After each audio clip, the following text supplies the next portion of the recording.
Bapak-bapak, ibu-ibu, saudara-saudara kaum muslimin rahimakumullah. Di dalam kehidupan kita sebagai seorang muslim, minimal 5 kali dalam sehari semalam kita mendengar seruan untuk mendirikan solat yang disebut azan. Ada kalimat menarik di dalam kalimat azan itu, yakni seruan hayya 'alal falah, marilah menuju kepada keberuntungan, marilah meraih kemenangan. Seruan ini adalah kecenderungan dari setiap manusia, apapun warna kulitnya. Artinya, setiap orang dalam hidup selalu ingin meraih dan mencari kemenangan. Kemenangan akan melahirkan kepuasan batin, dan kepuasan batin memberikan kebahagiaan. Sedangkan kekalahan melahirkan penderitaan batin, dan penderitaan batin menjerumuskan seseorang di dalam berbagai bentuk kerugian.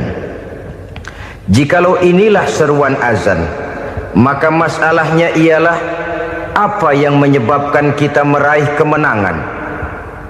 Al-Quranul Karim memberikan tuntunan dan ajaran kepada kita bahwa orang-orang yang memperoleh kemenangan itu tidak lain adalah orang-orang yang bertakwa. Hanyalah mereka yang bertakwa kepada Allah Subhanahu wa ta'ala pada akhirnya akan tampil sebagai pemenang. Lalu siapa orang yang bertakwa itu? Dijelaskan dalam awal-awal Al-Baqarah, orang yang bertakwa yang akan meraih kemenangan.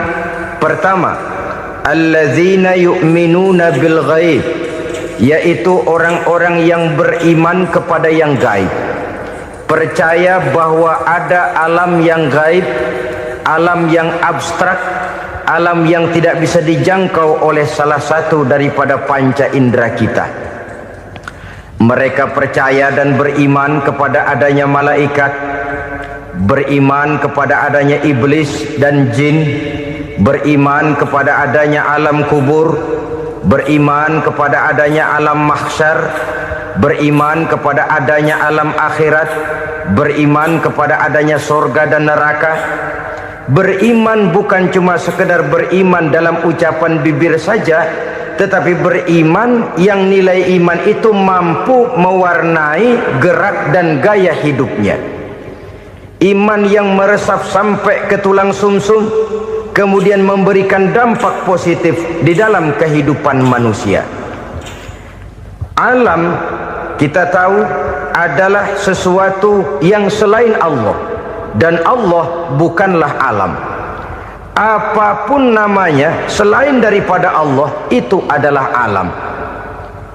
Alam pada hakikatnya terbagi menjadi dua. Ada alam syahadah, alam nyata, alam konkret, alam yang bisa dijangkau oleh salah satu indera kita.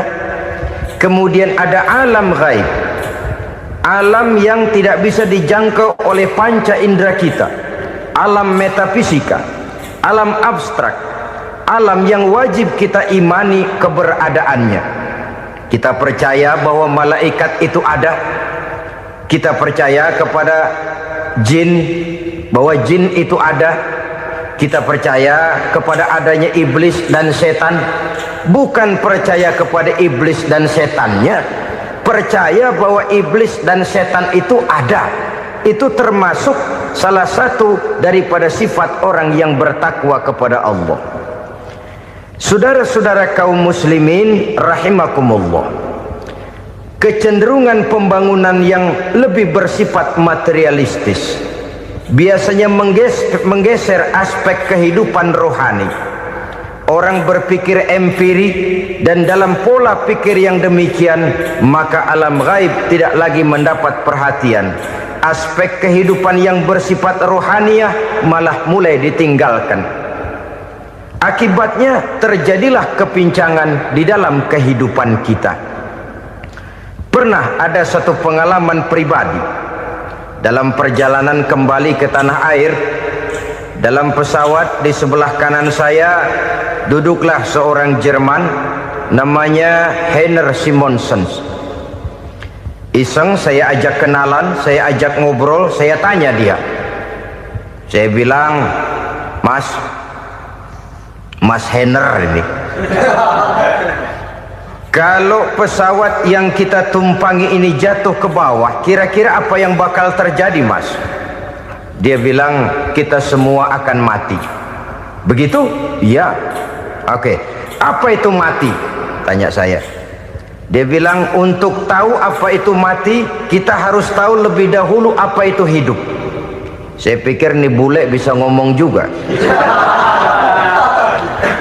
Baiklah kata saya. Apa hidup menurut Anda itu?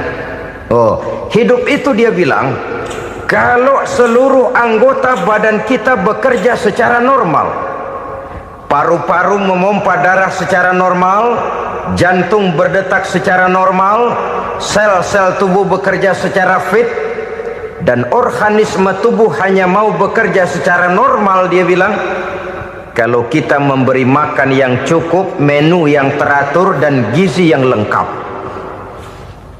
Saya bilang, kesimpulannya apa, Ner? Dia jawab, hidup adalah dari tangan ke mulut.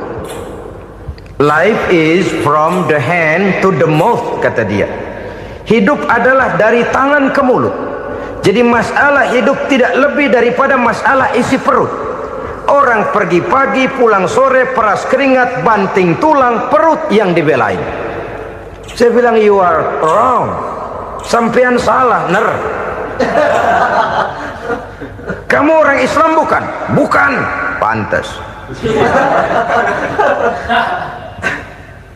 Kenapa saya salah? Dia bilang, ya jelas salah. Salahnya di mana? Kamu ini manusia. Kalau hidup cuma dari tangan ke mulut, saya bilang, kambing di kampung saya juga begitu pikirannya, Ner. Itu kambing di kampung saya, asal perutnya kenyang, sudah hidup dia. Perkara besok bagaimana, lusa prospeknya macam mana, bulan depan ada apa, kambing nggak pernah mikir. Di kampung saya kambing juga pikirannya begitu. Kamu Kristen ya? Tadinya. Loh kok tadinya, lalu apa sekarang kamu ini? Dia bilang, sekarang saya netral.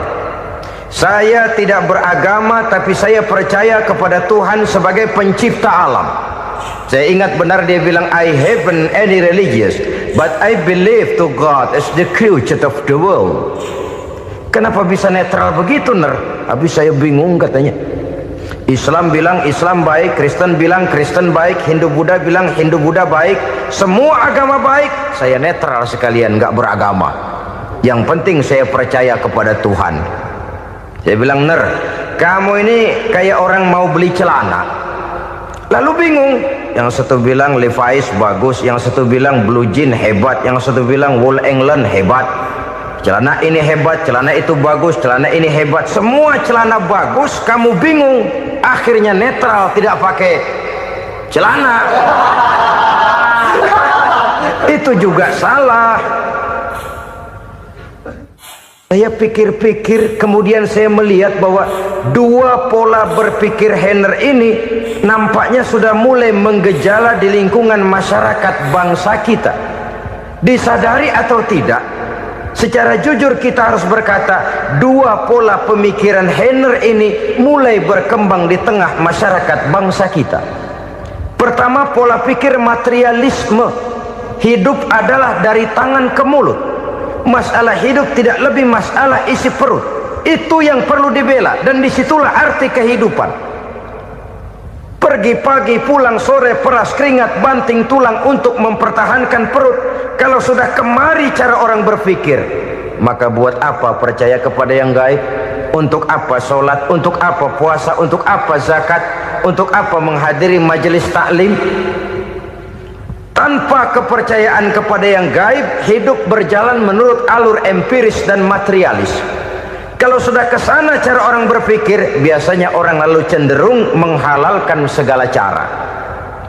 Hanyalah orang yang percaya bahwa akhirat ada, hanyalah orang yang percaya bahwa alam kubur itu ada, hanyalah orang yang percaya bahwa malaikat itu ada, hidupnya akan lebih terarah dan terkendali. Karena kepercayaan kepada yang gaib, yang merupakan fase daripada kehidupan setelah hidup yang sekarang ini, mewarnai gerak pribadi seseorang di dalam dia melakukan kegiatan hidupnya. Pola berpikir materialisme, disadari atau tidak, mulai menggejala di lingkungan masyarakat bangsa kita. Hidup tidak lebih dari urusan tangan ke mulut, mulut ke tangan, tangan ke mulut. Asal perut sudah kenyang, hiduplah sudah. Perkara bagaimana prospek hari yang akan datang, bagaimana akhirat, tidak jadi persoalan. Ini yang oleh Nabi diperingatkan, ad-dunya sijnul mu'min wa jannatul kafir. Dunia adalah penjara bagi orang beriman dan surga bagi orang kafir. Dulu di zaman Belanda hadis ini pernah disalah tafsirkan, disalah artikan, digunakan sebagai senjata untuk mengkebiri dan membuat impoten umat Islam. Sudahlah umat Islam gak usah macam-macam, kata Belanda. Dunia ini kan penjara buat orang Islam, surga buat orang kafir. Di penjara jangan bertingkah.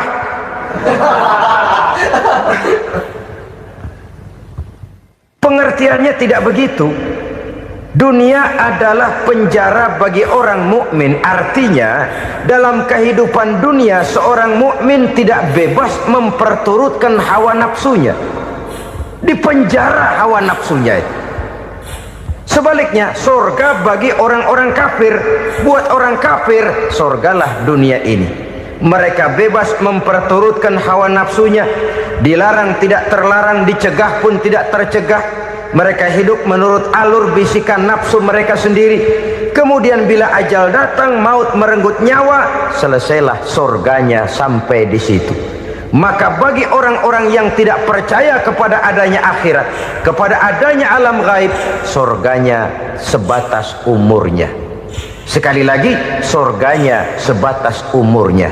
Bila umur selesai, ajal pun datang merenggut nyawa, selesailah sudah surganya sampai di situ. Alangkah pendeknya perjalanan orang-orang yang tidak percaya kepada alam gaib ini. Bagi kita mukmin, jikalau kita mampu memenjarakan hawa nafsu, kita bisa bahagia di dunia ini. Dan Islam memang tidak menyuruh kita sengsara di dunia. Raih dunia, kejar dunia, gapai dunia sebagai alat untuk mencapai kebahagiaan di akhirat nanti. Hidup adalah satu perjalanan panjang yang terbentang sejak kita terlahir dari alam rahim sampai kepada alam akhirat nanti. Andai kata kita gagal meraih kebahagiaan di dunia, toh kita masih punya akhirat. Tapi jangan jadi dalil yang melemahkan semangat. Biarin dah kita di dunia kebelangsak, yang penting akhirat. Akhirnya dunia benar-benar kebelangsak. Bagaimana dunia ini bisa kita raih, dan bagaimana meraih dunia untuk menunjang kepentingan akhirat nanti. Yang kedua, dari pikiran Heiner yang saya lihat menggejala di lingkungan masyarakat bangsa kita, timbulnya manusia-manusia netral. Seolah-olah Tuhan yes, agama no. Sama Tuhan percaya, agama ogah.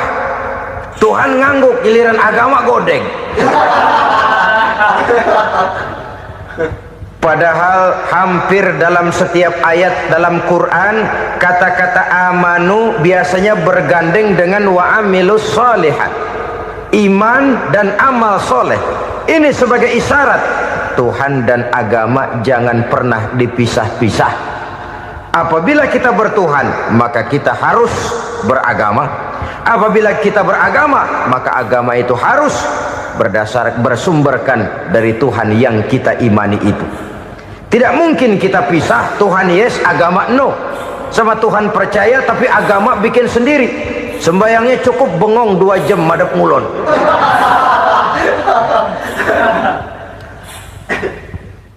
Saudara-saudara kaum muslimin rahimakumullah. Jadi dengan demikian, agama yang kita akui merupakan unsur mutlak di dalam pembangunan sekarang ini, merupakan bagian dari kehidupan yang menuntun kita bahwa di balik alam nyata ini, di balik alam syahadah ini ada alam gaib.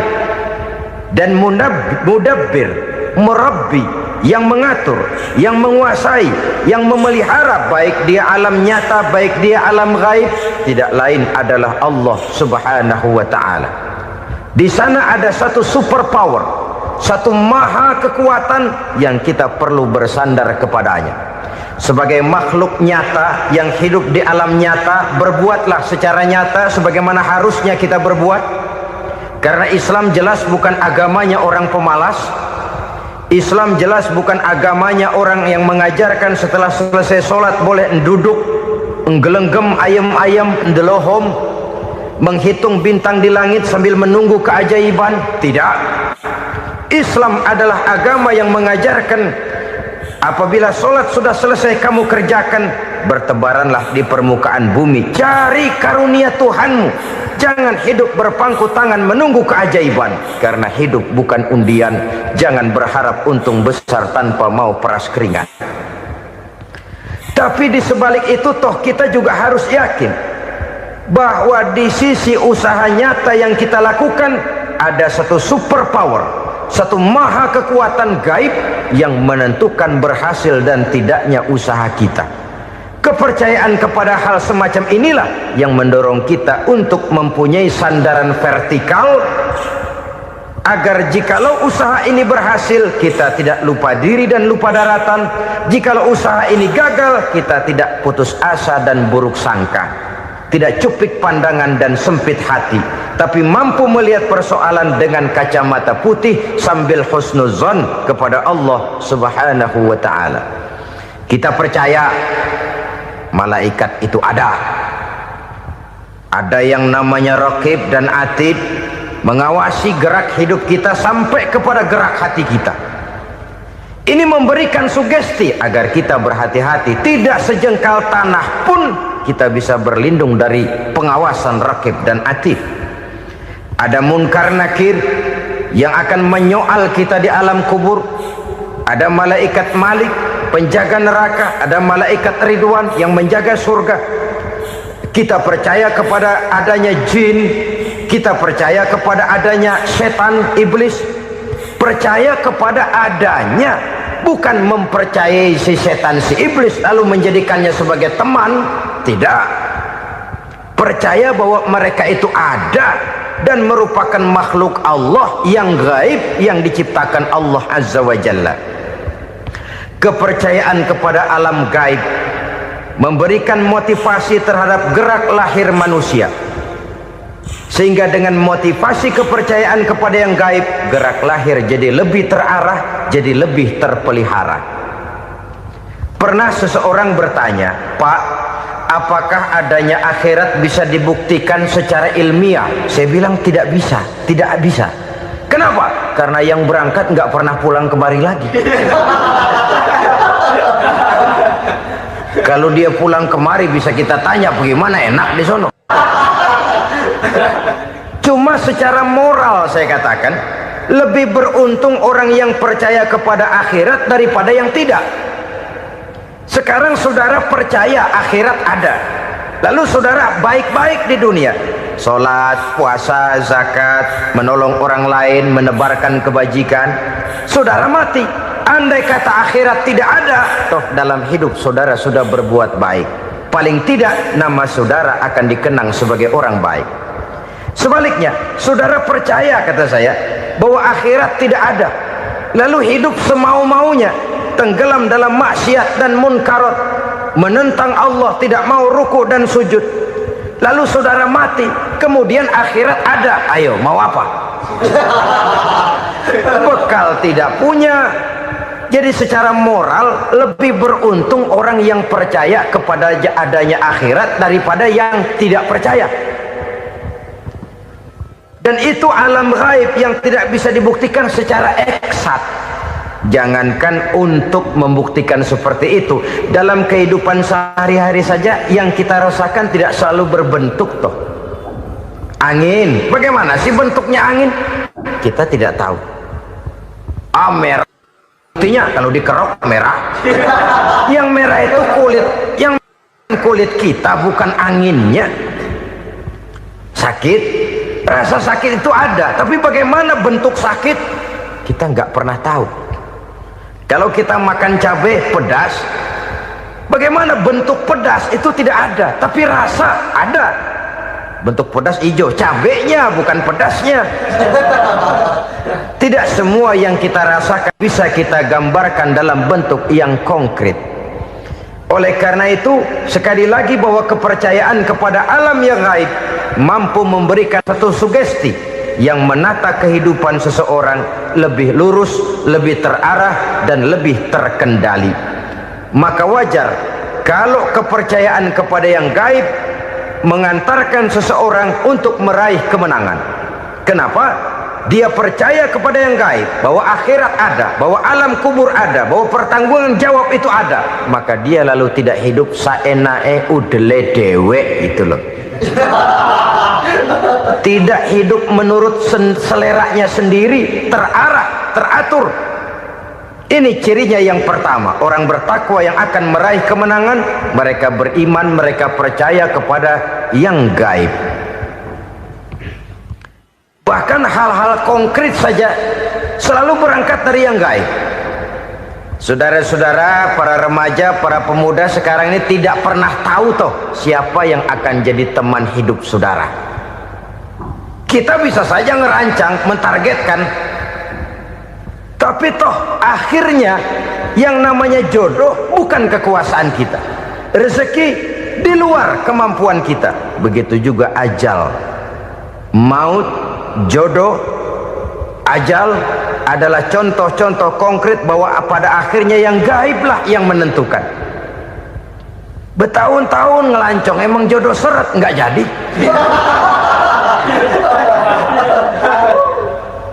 Begitu kenal baru setengah malam nginep ditangkap hansip kan. Hal-hal semacam itu kadang-kadang kita berpikir suuzon, gile, perempuannya cakep banget, lakinya rebek amat. Memang begitulah jodohnya. Memang begitulah jodohnya. Saudara hadirin ma'asyiral muslimin yang saya hormati, jadi hal-hal yang konkret saja kita yakini sepenuhnya ditentukan oleh satu superpower yang gaib itu tadi. Dari sanalah segala ketentuan itu berangkat dan kesanalah segalanya akan kembali. Maka kepercayaan kepada yang gaib meluruskan gerak hidup seseorang dan itu akan mengantarkan dia kepada meraih kemenangan. Satu. Yang kedua, wa yuqimuna shalah. Orang bertakwa yang akan meraih kemenangan itu adalah orang-orang yang mendirikan sholat. Kenapa sholat mengantarkan orang untuk meraih kemenangan? Yang jelas, inna sholata tanha anil fahsya'i wal munkar. Sholat mampu mencegah manusia dari perbuatan keji dan munkar. Banyak filsafat hidup yang terkandung di dalam sholat ini.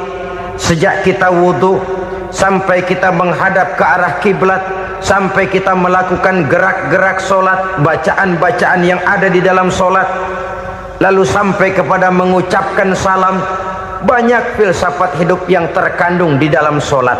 Umpamanya saja, setelah takbiratul ihram mulai kita dengan sholat dalam posisi berdiri, diajarkan dalam kitab-kitab fikih agar kita melihat ke arah tempat sujud. Ini kan filsafat kehidupan. Kalau kamu sholat dalam posisi berdiri, lihat tempat sujud. Jangan sholat mata jelalatan, sebab nanti bisa mengurangi kekhusyuan. Jadi wajar kalau yang dikatakan bahwa yang paling afdol adalah shaf yang di depan. Kenapa? Secara harfiah pengertiannya akan lebih mengundang kekhusyuan. Kenapa? Kalau kita di shaf paling depan di masjid umpamanya paling banter kita lihat tembok. Tapi kalau kita shaf di tengah atau di belakang, orang-orang di depan kita pun akan kelihatan. Yang bajunya loreng, yang bajunya genggang, yang bajunya macam-macam. Kita lihat, kadang-kadang kita pikirin, ada yang bajunya bolong. Kita sholat tapi dalam hati, nih orang bajunya robek yang nggak tahu apa. Ada saja hal-hal yang mengusik kekhusyuan kita. Oleh sebab itu diajarkan dalam posisi berdiri, lihat, arahkan pandangan matamu kepada tempat sujud. Ini kan filsafat kehidupan. Maksudnya apa? Kalau lagi diri lihat dong tempat sujud. Kalau udah di atas ingat dong sama yang bawah. Kalau sudah tinggi ingat dong dari mana kamu berangkat. Kalau sudah berkuasa bantu dong yang lemah. Kalau sudah kaya santuni dong yang miskin. Kalau sudah alim bimbing dong yang awam. Ini filsafat kehidupan. Dalam posisi berdiri kau lihat tempat sujud. Ini akan melahirkan kepekaan sosial di mana seseorang mau tahu kepada orang lainnya. Bagaimanapun kaya kita, tinggi pangkat dan jabatan kita, jikalau hidup hanya untuk kepentingan perut sendiri saja, rasanya belum membawa manfaat di dalam kehidupan kita. Tapi efek yang tertinggi sesungguhnya, solat mencegah manusia dari perbuatan keji dan munkar. Perbuatan keji dan munkar walaupun kelihatannya mendatangkan uang, membawa keuntungan, tapi itu keuntungan semu, keuntungan sementara. Dengan menipu orang lain kita bisa dapat untung, tapi tidak membawa berkah, dan itu adalah kerugian besar dalam kehidupan kita. Maka untuk meraih kemenangan harus dimulai dengan membentuk kepribadian yang tegar, memiliki sandaran vertikal yang langsung kepada Allah Subhanahu wa ta'ala, dan itu hanya bisa kita tempuh melalui jalur ibadah formal yang sudah ditentukan Allah, yakni solat yang 5 waktu. Untuk memperkuat itu ada solat-solat sunnah, rawatib, nawafil sebagai terminal-terminal kontrol cadangan untuk memelihara stabilitas temperatur batin di dalam kita berhubungan dengan zat yang maha gaib, yaitu Allah Subhanahu wa ta'ala. Orang sering bertanya, Pak, itu tetangga saya nggak sholat, duitnya nggak habis-habis, Pak. Nggak sholat tapi mobilnya tambah terus. Nggak sholat tapi usahanya makin maju. Tapi di sisi lain ada orang yang rajin sholat, rezekinya butak bener. Anaknya mana kurus, mana korengan. Saudara hadirin ma'asyiral muslimin rahimakumullah, harus saya katakan bahwa solat memang bukan untuk cari duit. Solat adalah sandaran vertikal kita kepada Allah. Sedangkan soal rezeki itu berkaitan dengan sifat Allah maha pengasih dan maha penyayang. Allah maha pengasih, siapapun dikasih kalau mau usaha. Allah maha penyayang, tidak semua orang disayang oleh Allah Azza wa Jalla. Dan belum tentu banyak harta itu merupakan nikmat. Mungkin juga istidraj. Artinya istidraj itu dikasih tapi diambulin, kalau bahasa Betawinya itu. Dikasih tapi diambulin, itu bukan merupakan nikmat sesungguhnya, lebih merupakan azab dari Allah Subhanahu wa ta'ala.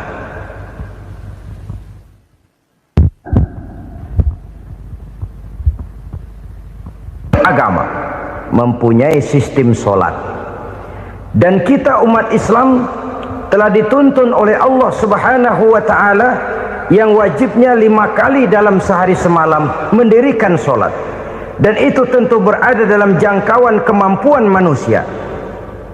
Pada awalnya barangkali kita memang merasa solat itu satu kewajiban, tapi semakin kita hayati makna, manfaat dan filsafat yang terkandung di dalam ajaran solat, semakin sampai kita kepada keyakinan bahwa solat adalah keperluan kita. Sehingga pada waktu tertentu dinilai puncaknya, kita tidak lagi akan berkata saya wajib sholat, tapi kita akan berkata saya perlu sholat. Kalau kita sudah merasakan itu adalah keperluan kita, nah di sanalah kita baru akan merasakan ruginya kalau hal itu tidak kita laksanakan. Sepanjang kita masih berkata saya wajib sholat, kita akan lebih merasakan dia sebagai beban ketimbang sebagai keperluan. Yang jelas Allah tidak memerlukan ibadah yang kita laksanakan ini. Dengan kata lain, andai kata satu dunia penuh ini orang tidak ada yang sholat satu pun, Allah tidak akan turun dari jabatan Tuhan. Jangan lalu berpikir kalau kita ngambek se-RW kagak sembahyang Tuhan tekor kali ini ya. Tentu tidak. Itu perlunya kita, bukan perlunya Allah. Dan pada induknya kita akan berkata, saya perlu agama. Kalau secara induk kita sudah memerlukan agama, maka konsep-konsep yang ada di dalam ajaran agama itu pun adalah juga merupakan keperluan kita. Baik dia bernama sholat, baik dia bernama puasa, baik dia bernama zakat, baik dia bernama haji, seluruhnya adalah keperluan kita. Dan sesuatu yang kita perlukan apabila tidak kita laksanakan akan melahirkan kerugian di dalam kehidupan. Jangan heran kalau kita membaca riwayat perjalanan hidup para salafus soleh, orang-orang soleh. Ada yang tahajud sampai 100 rakaat, ada yang sholat malam kakinya sampai bengkak. Kita sekalinya bengkak biri-biri.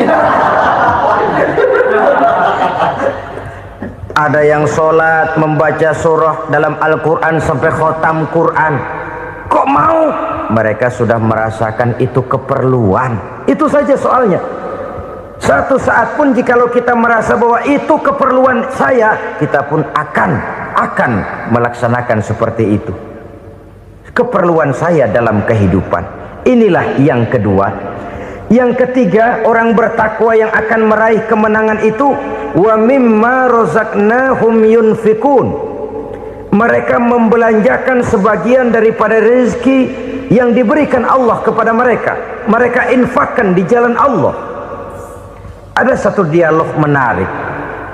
Satu hari seorang anak muda bertemu dengan seorang kakek-kakek yang sudah dikenalnya baik. Bertanyalah anak muda ini, "Kek, umur kakek berapa tahun?" 15 tahun, kata si kakek. "Anak kakek berapa orang?" 1.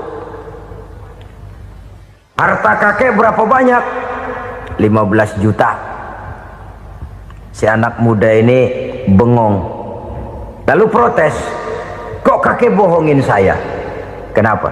"Saya tahu umur kakek 70 tahun. Kenapa ngaku 15?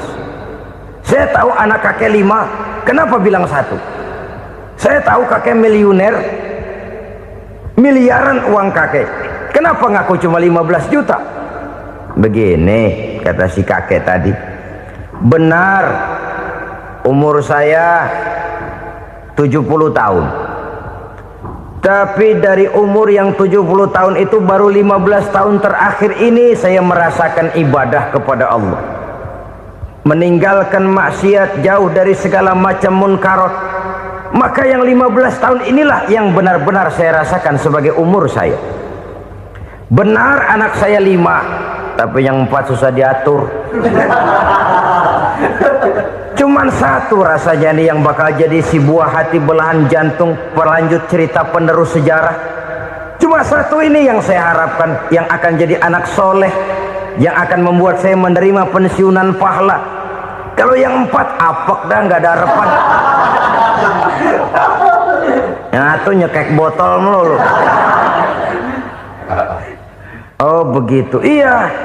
Lalu kenapa kakek bilang harta kakek cuma 15 juta padahal saya tahu kakek uangnya miliaran, depositonya banyak? Ya karena 15 juta itulah yang saya ingat yang pernah saya belanjakan di jalan Allah. Saya merasa itulah harta saya yang sebenarnya. Yang miliaran yang saya simpan di bank kelak kalau satu saat saya mati akan jadi rebutan di antara anak-anak saya. Iya kalau anak saya soleh kayak yang 1 ini. Kalau yang 4 tadi udah tulen dia bakal berantem dah berebut tuh. Jadi 15 juta yang saya belanjakan di jalan Allah inilah yang saya merasakan benar-benar harta saya yang sesungguhnya. Dialog ini patut menjadi bahan renungan kita bersama. Diberikan kita umur 40, 50, 60, 70, 80. Berapa tahun dari umur yang diberikan itu yang jalan mulus, yang kita gunakan untuk melaksanakan ibadah? Banyak harta kita simpan di bank, di lemari, di dompet, di tas. Tapi berapa yang sudah kita depositokan di jalan Allah yang akan menemani kita di hari kita kembali nanti? Maka orang bertakwa yang akan meraih kemenangan, wa mimma razaqnahum yunfikun. Mereka membelanjakan sebagian dari rezeki yang diberikan Allah di jalan Allah subhanahu wa ta'ala. Ma'asyiral muslimin rahimakumullah, zahirnya memang kita memberikan kepada orang lain, tapi hakikatnya kita menyimpan untuk diri kita sendiri. Kita memberikan kepada yatim piatu 25.000, zahirnya kita memberikan si yatim, hakikatnya kan kita cuma nyimpan. Saya berikan, titip kepadamu, ini untuk saya di akhirat. Kau boleh belikan baju, kau boleh belikan untukmu makan, kau boleh bayarkan sekolahmu, ini untuk saya. Hakikatnya kita nyumbang masjid 1 juta, zahirnya kita berikan kepada panitia masjid, tapi hakikatnya kan cuma titip 1 juta ya, untuk saya di alam kubur nanti. Silahkan kau boleh belikan semen, ini uang, belikan besi, belikan pasir, saya cuma sekedar titip untuk kepentingan saya. Hakikatnya kita cuma sekedar menitip. Sebagaimanapun pada hakikatnya, apapun yang kita miliki dalam kehidupan kan cuma sekedar hak guna pakai, bukan hak milik mutlak. Harta kita, rumah kita, kendaraan kita, kebun kita, pabrik kita, hak guna pakai saja. Hak milik mutlak cuma untuk Allah subhanahu wa ta'ala. Saudara-saudara kaum muslimin rahimakumullah, ini yang ketiga. Kemudian yang keempat, orang-orang bertakwa yang akan meraih kemenangan, allazina yu'minuna bima unzila ilaika, mereka yang beriman, mereka yang percaya kepada apa yang telah diturunkan kepadamu Muhammad, ay Al-Quran, yakni Al-Quranul Karim. Setelah percaya kepada yang gaib, mendirikan solat, kemudian menginfakkan sebagian dari rezeki yang diberikan Allah, mereka juga lalu percaya kepada yang diturunkan terhadap Nabi, yaitu tidak lain Al-Quranul Karim. Sekali lagi di sini, percaya bukan hanya sekedar percaya saja, tetapi percaya lalu menjadikan Al-Quran itu sebagai pedoman hidup. Sebab memang Al-Quran itu adalah GBHM, garis-garis besar haluan muslim. Apa yang harus kita lakukan, apa yang harus tidak kita lakukan, bagaimana mestinya kita bertingkah laku dan berbuat, seluruhnya tercantum di dalam Al-Quranul Karim.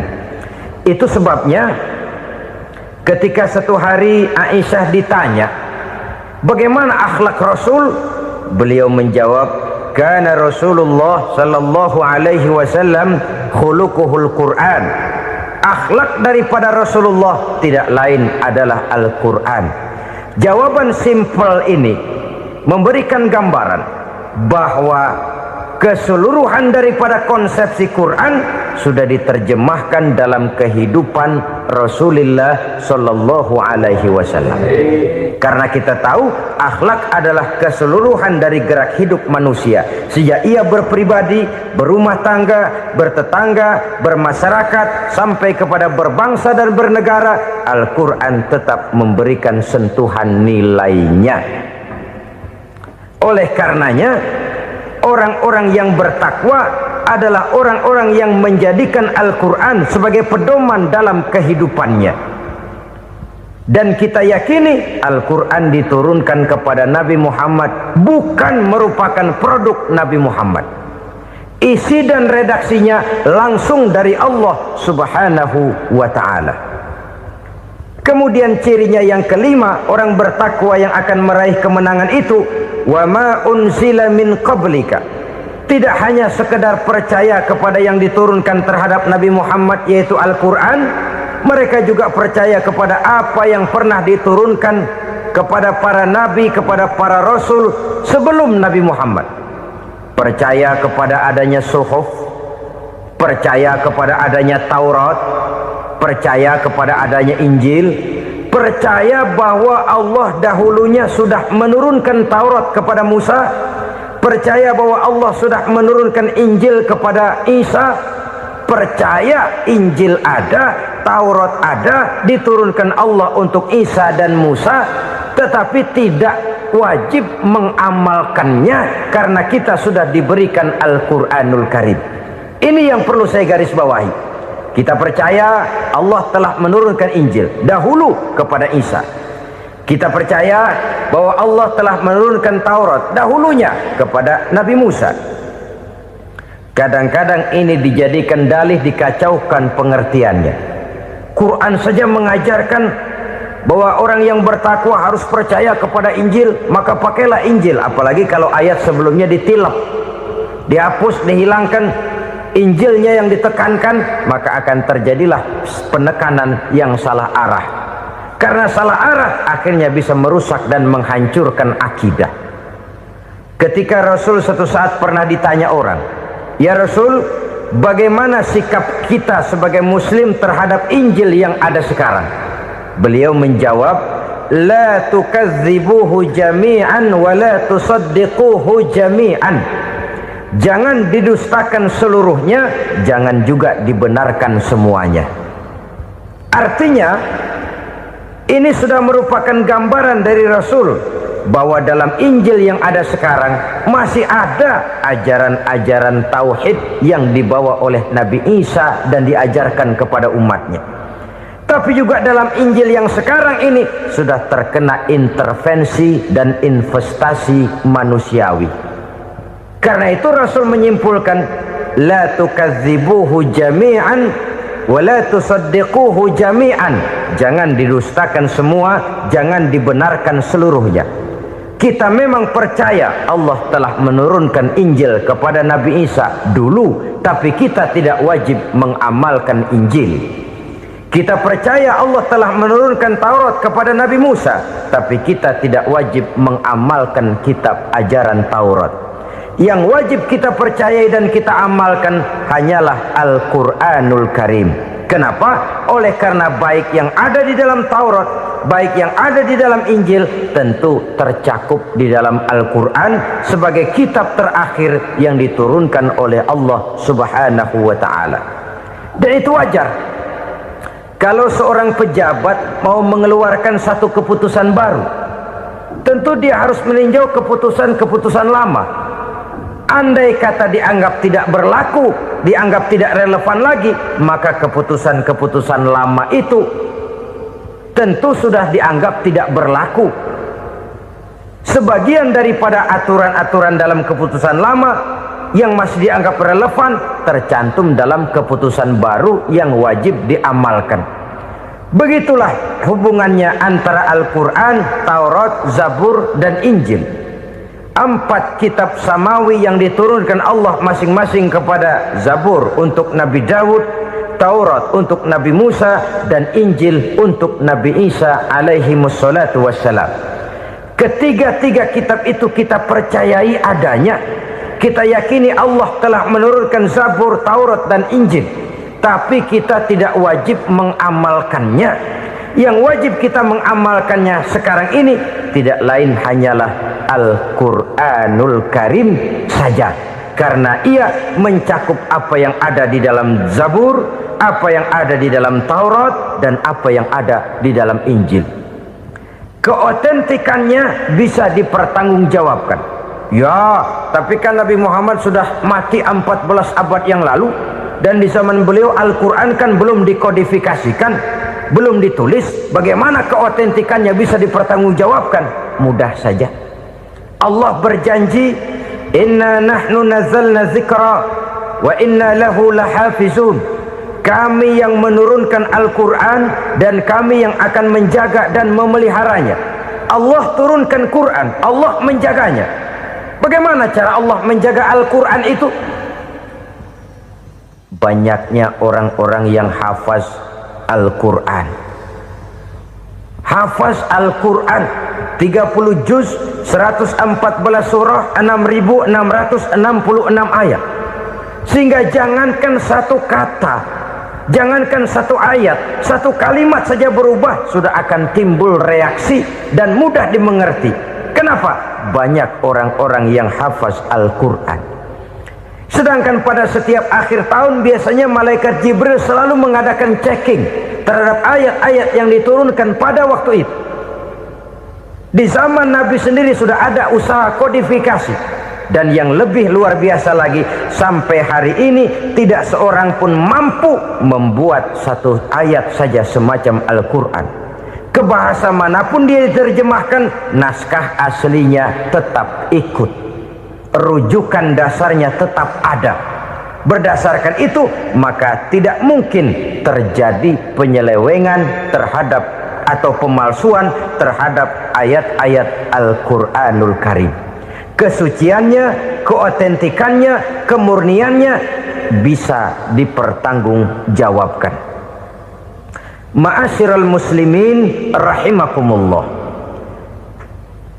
Oleh karenanya, konsepsi dasar daripada ajaran Islam ini memang tidak lain adalah Al-Quran dan Sunnah. Isi daripada agama Islam yang merupakan iman, Islam dan ihsan, konsepsi dasarnya tidak lain adalah Al-Quran dan Sunnah Rasulullah Sallallahu Alaihi Wasallam. Maka yang kita perlukan sekarang ini adalah terjemahan Al-Quran di dalam kehidupan kita. Dengan demikian, maka gaya kehidupan yang lebih Qurani itulah yang kita dambakan. Kita perlu memang terjemahan Quran dalam bahasa Inggris, dalam bahasa Belanda, dalam bahasa Jepang, tapi yang lebih kita perlukan adalah terjemahan Quran di dalam kehidupan kita. Konsekuen, tidak memanipulasi, ringan sama kita jinjing, berat sama kita pikul. Jangan kalau lempengan ayat Quran tuh kira-kira enak diamalin, keras teriakan kita. Giliran kira-kira ayat Quran itu mukul kepala kita sendiri, diam kita. Itu ciri yang pernah disindir Allah dalam awal-awal Baqarah juga. Ciri beragamanya orang yang munafik. Kullama adha'a lahum masyawfi, kata Allah. Wa iza azlama alaihim qamu. Apabila terang mereka jalan, apabila gelap mereka berhenti. Artinya, kalau kira-kira di Islam nguntungin, rame-rame pada teriak Islam. Tapi ketika diminta untuk berjuang, ketika dituntut untuk berkorban, rame-rame mengundurkan diri. Nasib agama tidak ubahnya seperti daun pisang yang dikait orang di tepi jalan lantaran tak berpayung di ketika hari hujan. Manakala hujan usailah sudah, daun itu pun dicampakkan di tepi jalan, diinjak pula orang nan lalu. Artinya, orang menjadikan agama cuma sebagai lipstick, decoration only, tidak konsekuen. Hanya pada saat-saat kelihatannya Islam membawa keuntungan, rame-rame orang teriak-teriak tentang Islam. Tapi jikalau diminta berjuang, jikalau dituntut untuk berkorban, biasanya rame-rame juga mengundurkan diri. Jangan heran kalau mayoritas hitungan kita, tapi minoritas peranan kita. Kuantitas kita dalam jumlah, tapi dalam kualitas kita lebih sering jadi penonton daripada jadi pemain. Padahal itu sangat tidak boleh terjadi. Umat Islam di Indonesia harus bangkit. Umat Islam di Indonesia harus sadar akan keberadaannya. Tidak boleh hanya jadi penonton berpangku tangan, karena memang agama kita juga mengajarkan untuk konsekuen di dalam menjabarkan ajaran-ajaran daripada agama kita. Kita sering menjadi jatuh menjadi umat yang lemah oleh karena kita ini tidak pandai menggalang kebersamaan yang diakibatkan tidak konsekuennya kita. Diistilahkan bahwa umat Islam di dalam menggalang kebersamaannya itu harus seperti orang main sepak bola. Saudara-saudara kan tahu orang main sepak bola itu. Orang main sepak bola, kalau pertandingan belum dimulai sih silakan saja kumpul di luar lapangan, atur strategi yang baik. Tapi kalau pertandingan sudah dimulai, turun ke lapangan hijau, jangan kumpul terus. Ada sepak bola gotong royong, mundur-mundur rame-rame, depan ke depan kumpul melulu mainnya. Kalah. Orang main sepak bola itu ya harus ada penyerang tengah, harus ada penjaga gawang, harus ada strikernya, harus ada kiri luarnya, kanan dalamnya yang jadi backnya. Posisi boleh bermacam-macam, tapi yang penting saling ngoper untuk menggolkan gawang lawan. Begitulah umat Islam ini. Boleh ada yang jadi pejabat, boleh ada yang jadi pengusaha, boleh ada yang jadi petani, silakan ada yang jadi seniman, ada yang jadi penyair, ada yang jadi artis sekalipun. Tapi kalau sudah berhasil menguasai bola, jangan lupa operannya. Operan itu yang langka. Kita ini muslim kadang-kadang kalau sudah memegang menguasai bola, kalau belum mau mampus, belum mau ngoper. Nanti kalau sudah nggak punya bola, baru mau ngoper. Kalau sudah dengar-dengar mau dekat pensiun, baru mau jihad, baru mau berjuang, baru mau ngurus pesantren. Tanda tangan sudah tidak laku, memo sudah tidak dihargai, baru mau berjuang. Kemarin kemana, Mas? Kita tidak pandai memanfaatkan posisi. Dengan kata lain, kalau kembali kepada persoalan kita, konsekuensi kita terhadap agama yang kita anut ini belum ideal. Kita masih lebih sering berislam ini pada saat-saat yang menurut perhitungan kita membawa keuntungan. Tapi kalau diminta berjuang, dituntut berkorban, yang itu pun hakikatnya adalah untuk kepentingan kita juga. Allah tidak pernah menuntut kita untuk jihad bagi kepentingan Allah, itu tidak. Berjuang menegakkan agama Allah, apakah untuk kepentingan Allah? Tidak. Untuk kepentingan kita. Sebab nilai-nilai jihad itu pada akhirnya akan membawa kita kepada suatu kebahagiaan. Setidaknya kalau tidak di dunia, tentu di akhirat sebagai syahid. Oleh karena itu, pada bagian akhir ini saya ingin mengajak, marilah kita konsekuen. Sekali kita berkitabkan Al-Quranul Karim, mari dia kita jadikan pedoman. Jangan cuma kita jadikan sebagai penghias dinding, pelengkap rumah, bahwa di rumah kita ada Al-Quran, tapi yang baca kecoa. Habis pada bolong tuh Quran. Yang penting kan punya Quran. Ditaruh di pintu rumah. Biar apa? Biar kuntilanak kagak masuk katanya. Ya apa itu nasib Quran, cuma kerjanya jaga pintu, ngusir kuntilanak, ngusir memedi. Bagaimana kita hidup menurut tuntunan Al-Quran? Kadang-kadang tidak pernah menjadi masalah bagi kita. Maka bagaimanakah Al-Quran akan mungkin membawa keberkahan dalam hidup kalau ajarannya kita injak-injak dalam keseharian kita? Mewujudkan gaya hidup yang lebih Qurani, itulah yang akan kita rintis di dalam kehidupan kita, bertahap, step by step, menurut kemampuan yang ada pada kita. Jika jalan ini tidak bisa kita selesaikan, percayalah akan ada generasi penerus yang akan melanjutkan usaha dan cita-cita mulia itu. Jadi percaya kepada Taurat, percaya kepada Injil, sekedar percaya Allah dahulunya sudah menurunkan itu, tapi kita tidak wajib mengamalkannya. Kenapa? Generasi Injil masa berlakunya sudah kedaluarsa. Taurat masa berlakunya sudah kedaluarsa. Injil pernah berlaku untuk orang Nasrani di zaman Nabi Isa. Taurat pernah berlaku untuk orang Yahudi di zaman Nabi Musa. Setelah generasinya berlalu, datang Rasul penutup yang membawa Al-Quranul Karim. Maka Al-Quran itulah yang berlaku menjadi pedoman sampai hari akhir nanti. Jangan jauh dari Al-Quran, karena apabila ini kita lakukan, maka kita akan kembali kepada satu gaya hidup yang jauh dari tuntunan agama, dan itu artinya kita akan semakin jauh untuk meraih kemenangan. Saudara-saudara kaum muslimin rahimakumullah, yang keenam, yang terakhir, orang-orang bertakwa yang akan meraih kemenangan itu wabil akhirati hum yuqinun. Mereka percaya, mereka yakin seyakin-yakinnya akan adanya hari akhir, di mana seseorang akan mempertanggungjawabkan seluruh perbuatannya di dalam hidup ini, dan tidak ada satu perbuatan yang bagaimana kecilnya sekalipun yang tersembunyi dalam pandangan manusia yang tidak akan dibukakan persoalannya di mahkamah Qadi Rabbul Jalil di akhirat nanti. Itulah sebabnya maka percaya kepada akhirat disebut secara khusus. Padahal di awal tadi sudah dijelaskan yu'minuna bil ghaib, percaya kepada alam gaib, dan alam gaib ini termasuk akhirat. Kenapa pada bagian akhir disebut lagi akhirat? karena ternyata bahwa kepercayaan kepada adanya akhirat merupakan induk dari kepercayaan terhadap adanya malaikat, setan, jin dan lain sebagainya, dan akan lebih memberikan sugesti dalam kehidupan manusia untuk meluruskan gerak hidupnya. Jikalau satu saat tergerak hati akan berbuat kejahatan, ingin mencuri, sadarlah, awas ada akhirat. Sebab kalau kita cuma teriak awas ada polisi, itu cuma tertunda sementara. Begitu polisi meleng, embat. Kalau kita ingin berbuat jahat cuma berteriak awas ada hansip, cuma sementara ketika hansip itu ada.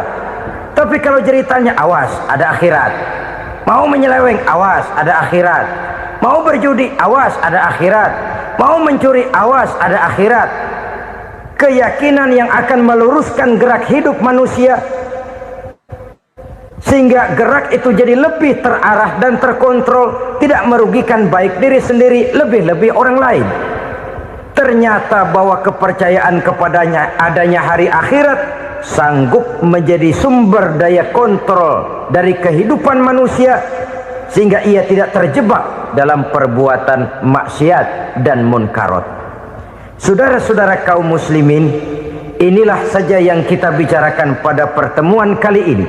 Semoga Allah subhanahu wa ta'ala memberikan kekuatan zahir dan batin kepada kita. Amin. Untuk dapat meraih kemenangan dengan beriman kepada yang gaib, mendirikan solat, membelanjakan sebagian dari rezeki yang diberikan Allah, percaya kepada Al-Quran, beriman kepada kitab-kitab yang diturunkan sebelum Al-Quran, lalu meyakini adanya hari akhirat. Terima kasih.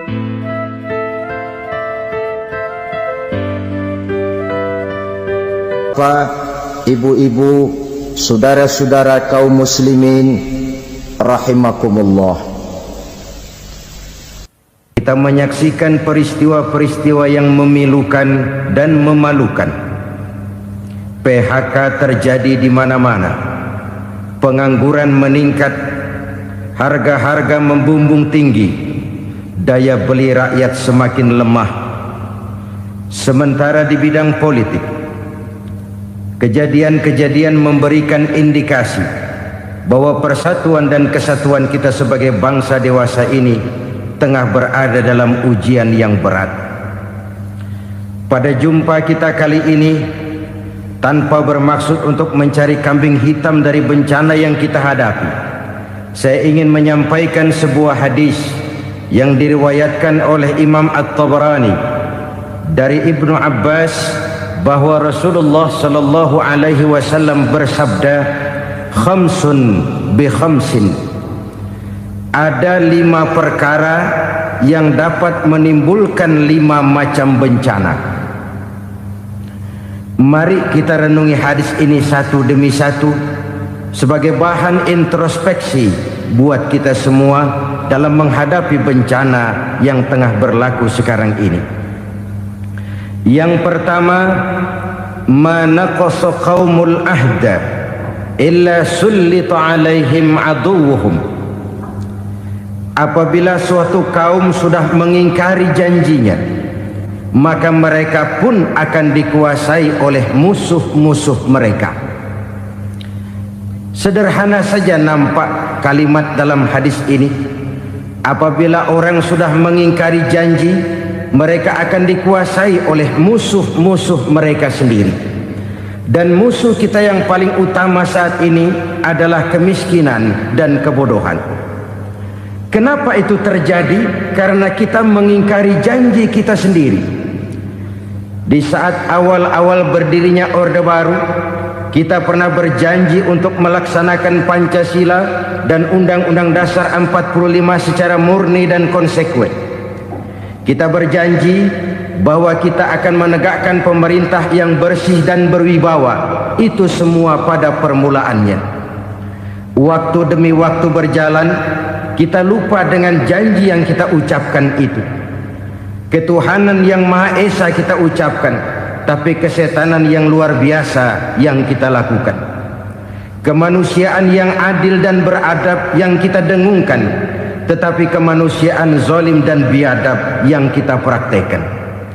Sederhana saja saudara, hampir setiap pejabat pada posisi-posisi kunci, di awal-awal ia memangku jabatan itu, biasanya ia mengucapkan sumpah dengan lafaz demi Allah, bahwa dalam melaksanakan jabatan ini saya tidak akan menerima hadiah atau pemberian dalam bentuk apapun.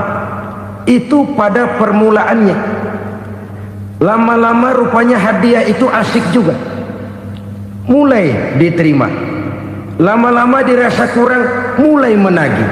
Dan akhirnya terjadilah praktek yang disebut suap menyuap, semir menyemir, dan lain sebagainya. Kalau ini sudah menjadi kenyataan, bagaimana kita mau menegakkan pemerintah yang bersih dan berwibawa? Undang-Undang Dasar 45 menyatakan bahwa bumi, air, dan seluruh kekayaan negara dikelola oleh negara bagi sebesar-besar kemakmuran rakyat. Yang terjadi adalah bahwa kita merasa mewakili rakyat untuk menikmati harta dan kekayaan negara, sehingga rakyat banyak tidak bisa ikut menikmatinya. Menumpuklah harta itu sehingga terjadilah pepatah, gunung ditimbun, sumur digali. Yang kaya semakin kaya, yang miskin semakin terpuruk. Kita ingkar dengan janji yang kita ucapkan di awal-awal kita bergerak. Kita ingkar dengan janji pada saat kita mengatakannya dengan menyebut nama Allah, dengan mempertaruhkan nama Tuhan. Sehingga pada akhirnya jabatan pun mengalami tender. Sudah menjadi rahasia umum. Orang mau jadi lurah mesti mengeluarkan uang, mau jadi camat mesti mengeluarkan uang, mau jadi wali kota, bupati, bahkan gubernur, itu ada pasarannya. Secara logika, kalau orang memperoleh satu jabatan karena banyak mengeluarkan uang, tentu pada saat ia mengeluarkan uang, ia sudah punya pemikiran, modal pasti pulang, modal pasti kembali. Kalau orang memperoleh suatu jabatan karena banyak mengeluarkan uang, maka langkah pertama yang dia lakukan setelah memangku jabatan itu ialah bagaimana uang bisa kembali, bagaimana modal bisa pulang. Kalau modal sudah pulang, pikiran berikutnya bagaimana supaya dapat untung. Lalu kapan mau bekerja untuk kepentingan rakyat? Itu nomor 18. Kemudian kalau ada proyek-proyek besar, pertanyaannya ialah bukan apakah proyek ini bermanfaat bagi rakyat, apakah proyek ini layak untuk diteruskan, tetapi yang jadi pertanyaan paling utama ialah bagian saya berapa duit dari proyek ini. Kita bisa lihat proyek, mega proyek lahan 1 juta hektar di Kalimantan Tengah, triliunan rupiah, dan proyek itu gagal. SD Impres bulan ini diresmikan, bulan depan retak. Jembatan-jembatan bulan ini gunting pita, bulan depan runtuh. Kita ingkar dengan janji. Kita berkata kita bekerja untuk kepentingan rakyat, tapi kita tidak pernah mengenal rakyat itu. Apabila suatu kaum sudah mulai mengingkari janji, maka mereka akan dikuasai oleh musuh-musuh mereka. Akibatnya tersusunlah barisan-barisan sakit hati yang makin lama makin menjadi bola salju, menggelinding membesar, dan kemudian terjadilah hal-hal yang tidak kita inginkan lagi. Apabila suatu kaum sudah mengingkari janji, maka mereka akan dikuasai oleh musuh-musuh mereka. Ini penyebab bencana yang pertama. Kita tidak konsekuen. Tadinya kita dengan lantang teriak-teriak berantas korupsi, ganyang korupsi. Pada waktu kita belum mendapat kesempatan. Setelah kita naik punya kesempatan, rupanya korupsi enak juga dirasa. Terjadi pergeseran nilai, orang luntur, kehilangan idealisme awal. Lalu untuk menghibur diri, menutup kesalahan, kita gunakanlah pepatah bahwa tidak ada gading yang tak retak, bahwa kita harus mikul dhuwur mendem jero. Itu semua cuma sebagai dalih agar kesalahan kita tidak dibicarakan orang lain. Padahal kita sendiri yang mengingkari janji. Kita yang keluar dari komitmen awal kita. Kita berjanji melaksanakan Pancasila dan Undang-Undang Dasar 45 dengan murni dan konsekuen. Kita berjanji untuk menegakkan pemerintah yang bersih dan berwibawa. Namun dalam kenyataannya itu tidak kita laksanakan dengan sebagaimana mestinya. Kita bergeser, kita mengalami proses degradasi, peluncuran nilai, dan akhirnya terbentuklah barisan-barisan sakit hati yang semakin lama semakin membesar itu. Kita harus introspeksi. Memang kalau zaman sedang susah, biasanya kambing hitam laris, tukang kompor gentayangan. Itu dari dulu selalu mencari kambing hitam. Karena itu kita tidak bicara orang, kita tidak bicara siapa yang salah, kita bicara sistem, dan sistem itu bisa mengena siapa saja. Kalau orang sudah mulai mengingkari janji, bergeser dari komitmen awal, itu sudah mulai ia mengalami proses peluncuran, proses degradasi.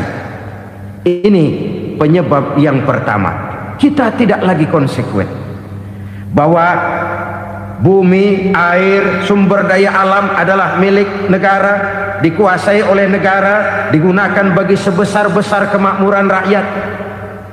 Ternyata rakyat yang makmur itu tidak merupakan gambaran yang menyeluruh dari rakyat kita.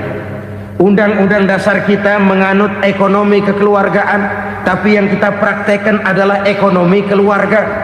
Kalau bukan keluarga nggak dapat proyek. Kalau bukan keluarga nggak dapat macam-macam. Kekeluargaan kita rubah menjadi keluarga, timbullah penyakit nepotisme. Kita bergeser, kita ingkari janji, dan kita anggap kita atasnamakan rakyat. Rakyat cuma sekedar jadi address, rakyat cuma sekedar jadi alamat, tetapi kehidupan mereka tidak banyak berubah dan tidak banyak terangkat. Kaum muslimin rahimakumullah, ini penyakit yang pertama, penyebab bencana yang pertama. Yang kedua, kata Nabi, wa ma hakamu bighairi ma anzalallah. Apabila hukum yang diterapkan sudah tidak lagi bersumber dari hukum Allah, illa fasha fihimul faqru, maka akan bertebaranlah kemiskinan di mana-mana. Ini artinya apa?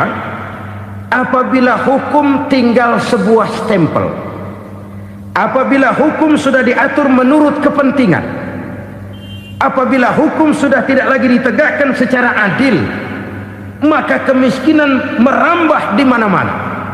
Hukum diatur menurut selera orang yang sedang berkuasa, maka yang benar bisa jadi salah, yang salah bisa jadi benar. Hukum dalam kenyataan hidup berlaku seperti pisau. Pisau itu kan saudara lihat, yang namanya pisau dimanapun itu tajamnya ke bawah, ke atas tumpul. Kalau hukum itu, kalau untuk rakyat, hukum itu tajam bukan main, cepat sekali dilaksanakan. Tapi giliran menengah ke atas, yang gedean dikit berbuat salah, hukum tompul. Hukum pura-pura tidak dengar. Akibatnya terluka rasa keadilan rakyat. Satu kasus rakyat diam, dua kasus rakyat diam, tiga kasus rakyat diam, kasus terakumulasi di hati rakyat. Luka rasa keadilan, dan itu menjadi sumber bencana. Penjarahan, kita tidak setuju itu, tapi kita harus melihat kausalnya. Itu kan tidak berdiri sendiri. Itu kan karena terlukanya rasa keadilan rakyat, melihat kesempatan ini tidak merata. Kalau rakyat ini yang ngajukan kredit ke bank, walaupun jumlahnya cuma jutaan, ratusan ribu, susahnya 17 setan. Tapi ada orang-orang tertentu yang agunannya palsu, jaminannya palsu, bawa kata belece, bukan cuma miliaran, triliunan kredit bisa keluar. Terluka rasa keadilan, hilangnya kesempatan. Rakyat cuma dapat kesempitan, jarang dapat kesempatan. Dari lukanya rasa keadilan ini. Memang ya entah lipstick, entah basa-basi, dibentuklah tim ini, dibentuklah badan pengawas ini, dibentuklah tim ini. Kalau membentur tahu, hancur tahu. Tapi kalau tim yang dibentuk membentur karang, bukan karangnya yang hancur biasanya, timnya yang bubar. Kenapa? Yang dibentur batu karang yang sangat keras. Kita main-main dengan hukum, kita tidak konsekuen dengan hukum. Luka rasa keadilan, dan itu terakumulasi. Edi Tamsil, rakyat tahu, terakumulasi, menguap begitu saja. Kasus-kasus lain rakyat tahu, menguap begitu saja. Ketidakadilan terakumulasi, mengendap di hati rakyat, menunggu ledakan. Pada saat sumbu meledak, rakyat tidak bisa dibendung lagi. Oke, kita tidak setuju dengan penjarahan, tapi jangan melihat itu sebagai peristiwa yang berdiri sendiri. Kenapa itu terjadi? Kausalnya kenapa? Oke, kita tidak setuju memang, tapi yang dijarah oleh rakyat kan memang cuma untuk perut. Yang dijarahkan beras, yang dijarahkan televisi, yang dijarahkan kulkas yang masih bisa dihitung, yang memang real untuk kebutuhan rakyat. Penjara-penjara berdasi kepala botak yang menguras uang rakyat habis-habisan, enak saja melenggang dalam kehidupan ini. Makin terluka rasa keadilan rakyat. Apabila hukum yang diterapkan sudah menyimpang dari keadilan yang diajarkan Allah, fasyafihimul fakru, bertebaranlah kemiskinan. Aneh, memalukan, memilukan. Sebuah negara agraris yang katanya pulaunya hijau royo-royo, gemari palau jenawi toto tentem kertora harjo, yang tahun 93 pernah mendapat penghargaan dari FAO, Badan Pangan Sedunia, sebagai negara yang berhasil dalam swasembada pangan. Sekarang ini kita terpaksa betul beli beras dari Vietnam, beli beras ke Kamboja, beli kedelai dari Kamboja. Kenapa? Lahan sawah kita habis ditanami pabrik. Teknologi kita, teknologi loncatan yang non-applied, tidak terpakai oleh kita. Lantas lahan yang tidak bisa kita tanami, kita paksakan lahan-lahan gambut menjadi tanah pertanian yang subur dengan biaya triliunan, dan kita gagal. Kita cari jarum dan kapak hilang. Kita mau jadi negara industri dengan loncatan teknologi yang maju, kita lupakan pola pijak kita sebagai negara agraris, dan akhirnya kita kecolongan. Lihatlah dewasa ini, rakyat kita antri sembako di mana-mana. Di sebuah negara agraris, ketidakadilan melahirkan kemiskinan, kemiskinan moral dan kemiskinan material. Kemiskinan moral, rakyat nggak percaya lagi sama pejabat. Rakyat mengalami krisis figur. Orang, alah lu ngomong dah sama ember.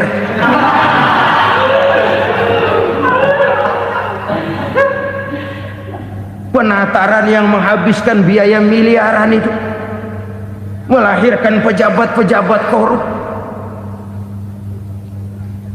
Pengawasan yang menghabiskan biaya miliaran itu ternyata impoten, mandul. Kemiskinan moral. Jujur saya berkata, saudara-saudara, setelah pintu reformasi dibuka, itu yang masuk memang macam-macam. Ada yang memang punya tujuan murni, konsekuen, dan punya konsep. Ada yang nunggu di tikungan, begitu mobil lewat nyamber pintu, berangkat ikut reformasi. Ada yang memanfaatkan momentum, mumpung, untuk nyampein unek-unek, ngerti nggak, pokoknya ngomong. Sehingga keadaan semakin rancu, kebingungan semakin menjadi-jadi, masalah yang paling urgen tidak terselesaikan. Sekarang ini orang berpikir mendingan jadi pala ular daripada jadi buntut macan. Buntut macan memang hebat macan, tapi kalau buntutnya cuma ugel-ugel di belakang buat apa? Mendingan jadi pala ular kecil juga nyaplok. Artinya ya biar kecil juga kalau punya partai kan gagah. Lalu rame-rame bikin partai kayak bikin arisan. Orang makin mengalami dislokasi. Semua mau jadi pahlawan, semua mau nomor satu, semua ngomong iya kalau bidangnya, kalau bukan makin rancu. Marilah lewat kesempatan ini saya mengajak kita untuk tahu diri. Biarkan politisi ngomong politik, biarkan ekonom menata ekonomi, biarkan praktisi bicara soal hukum, biarkan rakyat munajat, istighfar, mohon pertolongan Allah. Tahu diri kita. Kalau memang ayam, kukuruyuk aja dah. Kalau memang kucing, ayo ngeong. Kalau kambing, silahkan ngembe. Udah tahu ayam, ngeong bunyinya. Suaranya palas, orang nggak ngerti, bingung, makin menjadi-jadi. Ibarat kesebelasan sepak bola bangsa kita sekarang ini, rame-rame mau bikin gol, kiper ikut nyerang sekarang. Memilukan dan bahkan memalukan. Wa ma hakamu bighairi ma anzalallah illa fasyafihimul fakru. Kalau hukum yang diterapkan sudah menyimpang dari keadilan yang diajarkan Allah, bertebaranlah kemiskinan di mana-mana. Coba sekarang ini yang punya duit bingung, apalagi yang kagak punya duit. Yang pengusaha gede ngeluh, apalagi yang pengusaha pas-pasan. Yang kagak punya beras, yang punya beras saja masih bingung, apalagi yang nggak punya beras. Ini sudah demikian merata. Dulu kita kagum mendengar konglomerat kelas buadah, kelas-kelas yang seakan-akan cuma ada dalam khayalan mereka, punya kekayaan miliaran dolar, triliunan. Sudahlah, seolah-olah nggak terjangkau sama kita. Weh, ternyata yang gede-gede itu juga gede utangnya. Dan rontok satu demi satu. Ternyata rakyat selama ini cuma dialamatkan, cuma dijadikan address. Rakyat yang tidak banyak ngerti persoalan ini harus menanggung hidup ini begini berat, harus menanggung beban hidup ini begini tinggi, daya beli semakin lemah, semakin terpuruk dan terpuruk, sedang keadaan belum juga banyak berubah. Yang hutang sama luar negeri itu kan bukan rakyat kecil, Ciano. Yang banyak nyimpen dolar juga kan Ciano. Rakyat kecil bocah kampung mah jangankan nyimpen dolar, ngelihat juga tumben. Kemana kita mesti bercermin? Sekali lagi saya mengatakan maaf, kita tidak bermaksud mencari kambing hitam. Karena itu kita tidak bicara orang, kita bicara sistem, kita bicara keadaan. Beginilah yang dikatakan Nabi, penyebab timbulnya bencana, hukum yang ditegakkan tidak lagi berorientasi kepada keadilan, tapi berorientasi kepada kepentingan. Akhirnya bentuk hukum seperti pisau, tajam ke bawah, tumpul ke atas. Hukum cuma buat rakyat kecil, tetapi kelompok menengah ke atas kadang-kadang kebal dari perlakuan hukum. Maka bertebaranlah kemiskinan. Iya, kemiskinan moral berupa lukanya rasa keadilan. Kalau rasa keadilan terluka, orang kan nunggu kesempatan, saudara. Iya, dia nggak bisa ngomong, iya dia nggak sanggup action, iya dia nggak bisa tunjuk rasa, tapi hatinya kan kapan ada kesempatan, kapan ada waktu, tunggu. Hatinya mesti begitu. Sehingga begitu ada kesempatan, terjadilah hal-hal yang tidak terhindarkan.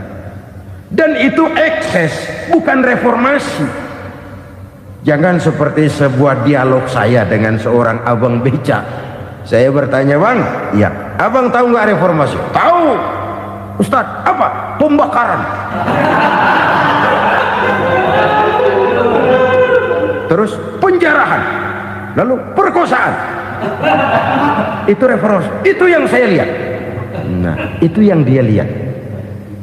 Saya tentu tidak menyalahkan abang beca kita, karena memang itu yang dia lihat dan sejauh itu wawasannya. Tapi ini indikasi bahwa banyak rakyat kita yang belum bisa menggunakan kebebasan secara bertanggung jawab. Padahal kebebasan tanpa tanggung jawab tirani. Sebuah contoh gampang-gampangan. Saya beli radio, saya setel di kamar saya, lalu saya bilang, ini radio gue. Yang beli gue, pakai duit gue setel di kamar gue, sekeras-kerasnya, gak ada urusan sama orang lain. Itu kata saya. Tetapi tetangga saya sebelah rumah kan boleh juga ngomong begitu.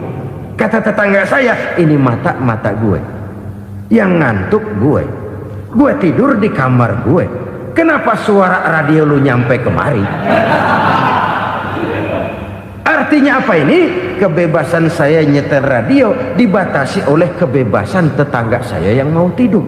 Tidak ada kebebasan mutlak. Kebebasan mutlak tanpa tanggung jawab kembali akan melahirkan tirani, kembali akan melahirkan pemaksaan kehendak. Dan itu lagi-lagi bukan demokrasi. Saudara-saudara kaum muslimin rahimakumullah. Ini penyakit yang kedua, lukanya rasa keadilan, terutama di kalangan rakyat kecil. Itu mengendap menjadi akumulasi dan menunggu giliran kapan bisa dimuntahkan. Dengan kata lain, rakyatnya udah banyak banget makan yang perutnya jadi enek, nyelam. Kapan nunggu muntahnya? Udah begini banyak akumulasi yang mereka pendam di perut ini, sehingga ketika terjadi kesempatan itu sudah tidak terkendalikan lagi. Kita out of control.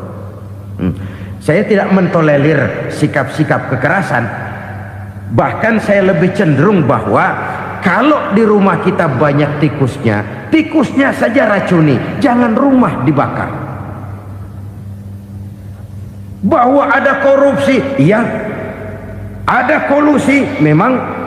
Ada nepotisme, tentu. Tetapi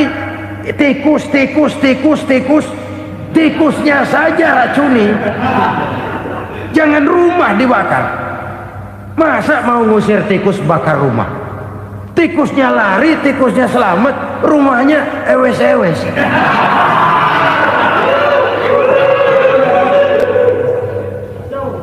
Tikus selamat, rumah nggak punya. Masalah nggak terselesaikan dengan sebagaimana yang kita harapkan.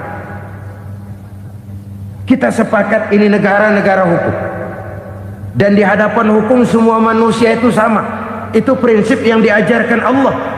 Al-musawat bainan nas fi takalifil ahkam. Semua manusia sama dalam berhadapan dengan hukum Allah Subhanahu wa ta'ala. Kalau hukum sudah pandang bulu, itu jelas yang enak yang banyak bulunya. Siapa yang banyak bulunya? Monyet. Kalau hukum pandang bulu, monyet keenakan. Saudara-saudara kaum muslimin rahimakumullah, introspeksi. Mari kita bercermin bagaimana perjalanan hukum selama ini. Kalau introspeksi ini kita temukan, lalu ada upaya untuk memperbaiki diri. Jangan menggunakan tak ada gading yang tak retak, mikul duwur mendem jero untuk menutup-nutupi kesalahan orang. Padahal kesalahan itu sedemikian besar. Padahal rakyat kita tiap hari antri sembako. Ada yang sehari sekali makan, ada yang makan sudah bercampur tiwul, ada yang nasi sudah dicampur pisang, balik jadi orok lagi. Macam-macam upaya rakyat untuk menangsal perut ini. Lalu rakyat ditenang-tenangkan, lebih baik puasa Senin Kemis sambil menghadapi krisis ekonomi. Kenapa rakyat yang disuruh puasa? Kenapa bukan pejabatnya yang puasa lebih dulu untuk kemakmuran rakyat? Kalau rakyat yang memang perutnya udah gepeng disuruh puasa, makin krempeng perutnya. Artinya pejabat harus punya sense of politik. Ya, tidak, puasa itu kan tidak cuma Senin Kemis saja puasa itu. Puasa perasaan, puasa menghargai perasaan yang sedang kondisi yang sedang dihadapi oleh rakyat. Bagaimana rakyat yang tengah antri sembako melihat pejabatnya lewat dengan mobil yang harganya sampai 1 miliar. Oh, inilah pemimpin saya. Luka lagi rasa keadilannya. Kita tidak tenggang rasa. Puasa dalam artian itu pun akan menolong menegakkan semangat kebersamaan, membentuk semangat kebersamaan. Saudara-saudara kaum muslimin rahimakumullah, penyebab bencana yang ketiga dikatakan oleh baginda Nabi, wala zaharat fihimul fahishatu illa fasha fihimul maut. Apabila kekejian telah merajalela, maka maut bertebaran di mana-mana. Kita renungi butir kalimat dalam hadis ini. Apabila kekejian telah merajalela, maut bertebaran di mana-mana. Begitu murah arti sebuah kehidupan. Penjarahan untuk hal-hal yang kecil tapi sampai mengorbankan nyawa. Apabila kekejian sudah terjadi di mana-mana, maut pun bertebaran. Maut dalam arti berpisah ruh dengan jasad, tapi juga maut dalam arti orang bisa mati karirnya, orang bisa mati usahanya, orang bisa mati kesempatannya karena perbuatan-perbuatan keji yang selama ini tidak terbendung. Lahirlah teori mafia. Siapa yang kuat dia yang berkuasa, siapa yang lemah dia menjadi mangsa. Proyek-proyek besar yang menang tender itu ya dari itu ke itu saja. Yang pengusaha-pengusaha tidak punya koleksi, koneksi, tidak bisa bayar komisi, dapat proyek tetelan. Ada dagingnya, dikit tambahnya juga tetelan. Dagingnya sudah habis disantap oleh meja. Sekian puluh meja dilalui, sekian puluh amplop dikeluarkan. Sehingga yang akhirnya ya tinggal tetelan itu tadi. Maka kualitas pekerjaan pun sudah bukan lagi jadi masalah. Demikianlah mafia-mafia ini bermunculan di mana-mana. Di pengadilan terkenallah mafia pengadilan. Hukum bisa dibeli, hukum bisa dipesan menurut kebutuhan sponsor. Mafia peradilan, mafia politik, mafia ekonomi, bahkan mafia agama yang menggunakan agama sebagai kedok, menggunakan agama sebagai dalih, menggunakan agama sebagai topeng untuk melancarkan maksud-maksud politiknya pun tidak tertutup kemungkinan. Apabila kekejian telah merajalela, maut bertebaran di mana-mana. Korupsi, kolusi, nepotisme itu bagian dari kekejian. Kita selama ini kalau mendengar maksiat, itu yang terbayang cuma judi, mabuk, zina. Iya, itu maksiat. Tapi korupsi, kolusi, nepotisme itu juga maksiat dalam bentuk lain. Kalau ini sudah bertebaran, maka maut terjadi di mana-mana. Jangan bayangkan cuma mati orangnya, itu sih kewajiban. Yang menyakitkan itu orangnya masih hidup tapi dibikin mati, karirnya mati. Kenapa? Karena yang diperlukan bukan cuma orang pinter tapi orang taat. Biar pinter, kalau nggak taat minggir. Biar bodoh, kalau taat bisa nyenangin atasan, bisa nyemir, nyemur. Kumaha juragan wae ayeuna mah. Itu yang kadang-kadang dapat penghargaan. Tidak ada prestasi kerja kecuali bikin senang orang di atas. Kita lihat di desa-desa jalan rusak. Kalau ada berita pejabat anak mau turun, jalan rata sekali. Sampai tanah dari mana aja dikeruk buat ngeratain tuh jalan. Pejabat pulang legok lagi jalanan. Katanya kita kerja buat rakyat, nyatanya kita cuma melayani atasan. Kenapa? Terjadi lingkaran setan. Seperti kata lagu Dul Sumbang itu. Mahasiswa takut sama dosen, dosen takut sama dekan, dekan takut sama rektor, rektor takut sama menteri, menteri takut sama presiden, presiden takut sama mahasiswa. Muter balik lagi, lingkaran setan, lingkaran setan.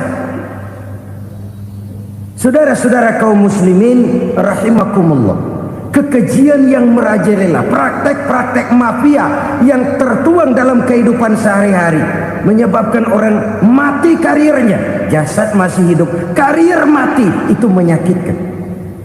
Mati bisnisnya. Rakyat kecil pernah senang ketika cengkeh booming, harganya bagus, rakyat banyak yang pergi haji.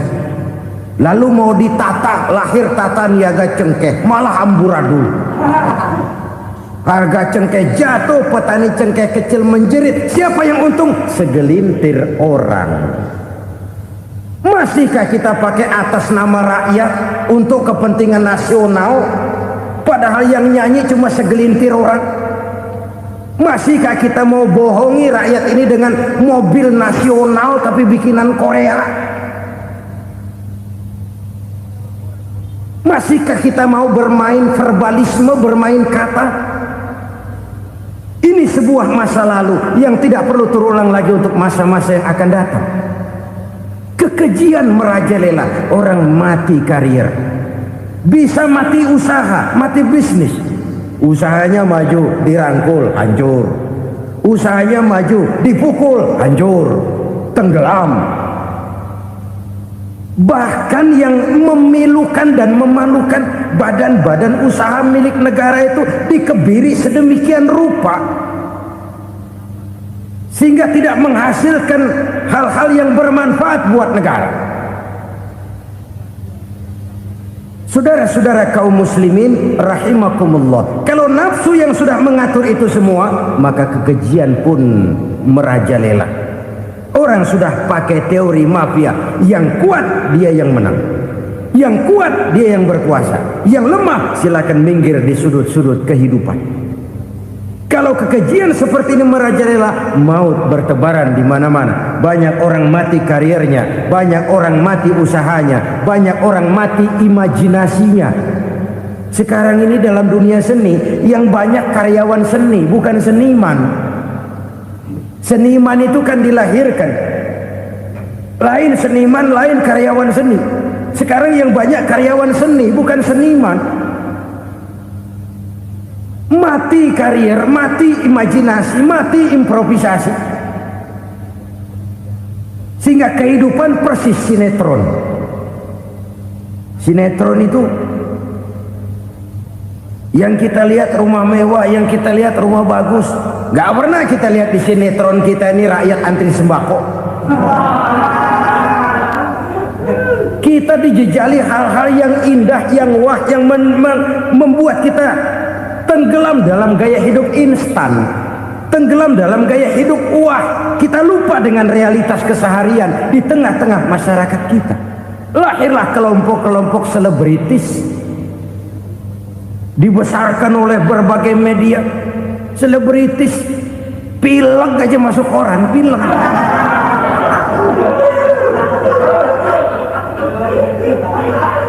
Rakyat yang pingsan antri beras nggak masuk koran. Rakyat yang semaput antri minyak nggak masuk koran.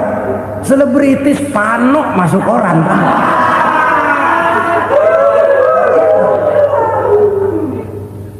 Kita besarkan hal-hal kecil, kita kecilkan hal-hal besar.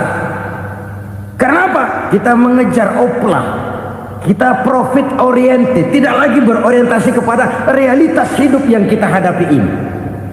Kalau kekejian sudah merajalela, kata Nabi, maka maut bertebaran di mana-mana. Maut dalam artian maut, coba lihat sekarang begitu murah nyawa. Karena 1000 perak orang mau nusuk bunuh. Karena beras seliter orang khilaf, begitu murah kehidupan.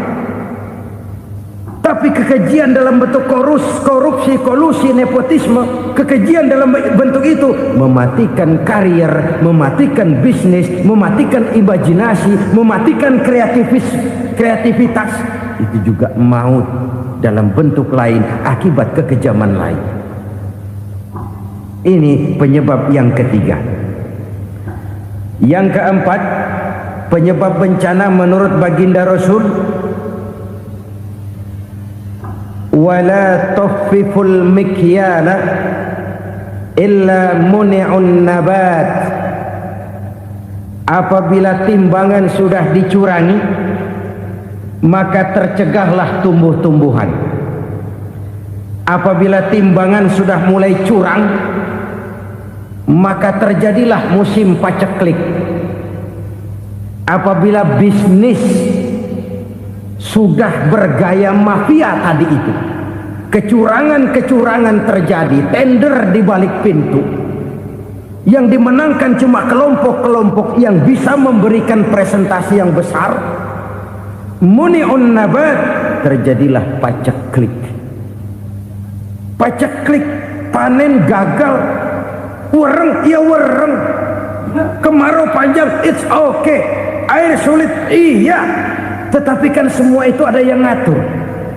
Kemarau ada yang ngatur, belalang itu ada yang ngatur, air itu juga ada yang ngatur.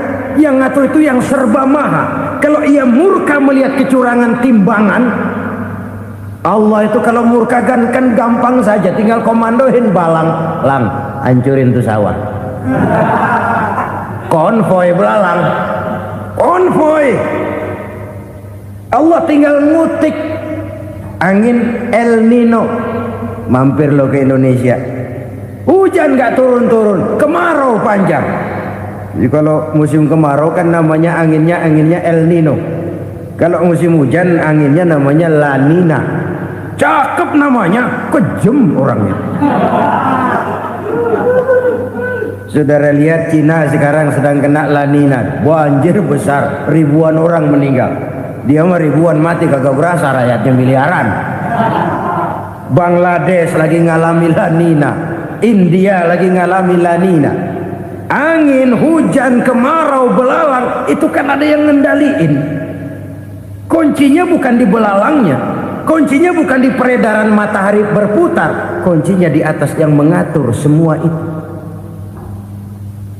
Kalau timbangan sudah mulai curang, pengusaha sudah nggak mau jujur, apa nggak bikin perut jadi mual. Begitu rakyat antri sembako pingsan nggak dapat beras, sementara beras ditumpuk-tumpuk sampai membusuk. Kemana hati nuraninya? Kemana akal pikirannya? Kemana mereka yang berbuat atas nama rakyat tapi melihat rakyat susah tidak tergerak hatinya? Apabila timbangan sudah mulai dicurangi, bisnis sudah mulai melenceng, maka terjadilah paceklik. Sebuah negara yang berhasil dalam swasembada pangan, lalu sekarang menjadi negara yang rakyatnya antri untuk memperoleh kebutuhan pangan. Saudara-saudara kaum muslimin rahimakumullah, ini intinya adalah kecurangan. Kalau kecurangan sudah terjadi di mana-mana, dan ini milik siapa saja, bukan soal tempat, bukan soal jabatan, soal manusianya, SDM-nya.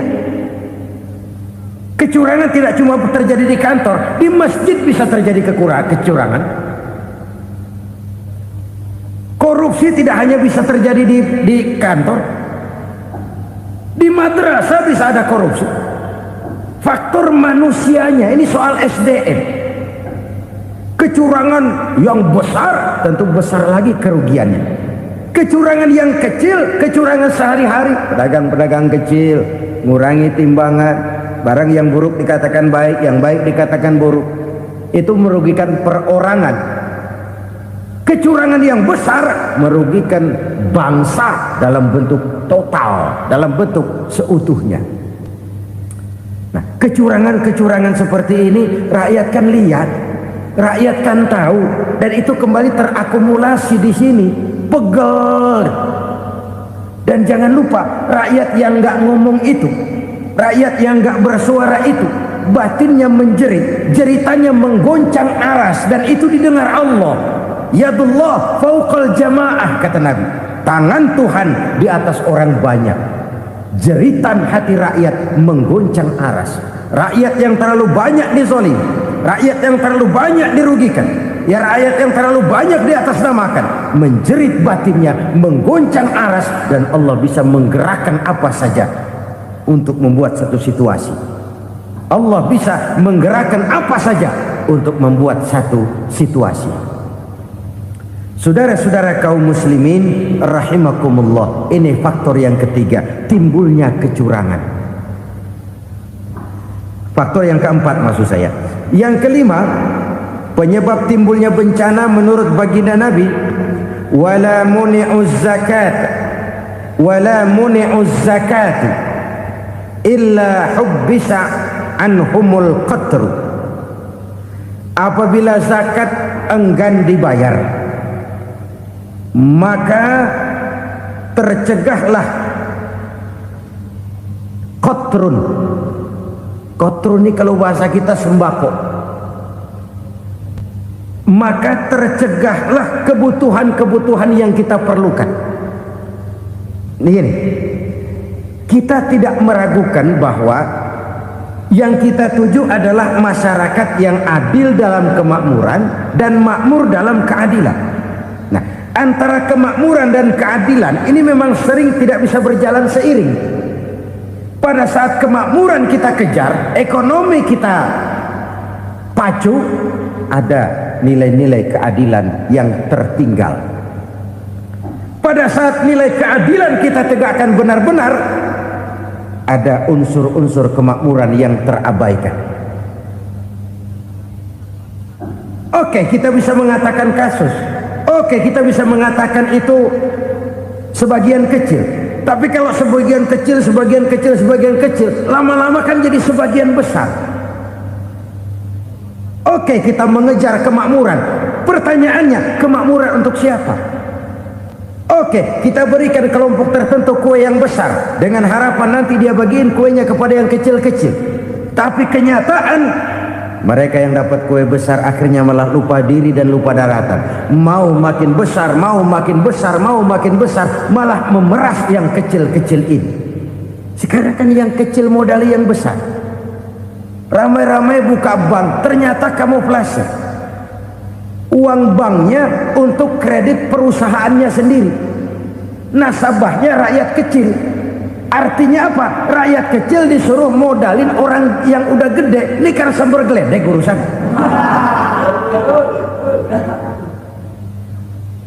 Ini kan permainan apa lagi? Rakyat kecil suruh modali yang gede. Nasabahnya rakyat kecil, kumpulkan uangnya di bank, kucurkan kredit kepada perusahaannya sendiri. Bukankah itu rakyat kecil suruh modali yang gede? Sudah begitu kejamkah kita untuk meraih keuntungan dengan mengorbankan orang kecil ini? Sudah tidak bicara lagi kah nurani kita melihat penderitaan orang yang semakin susah ini?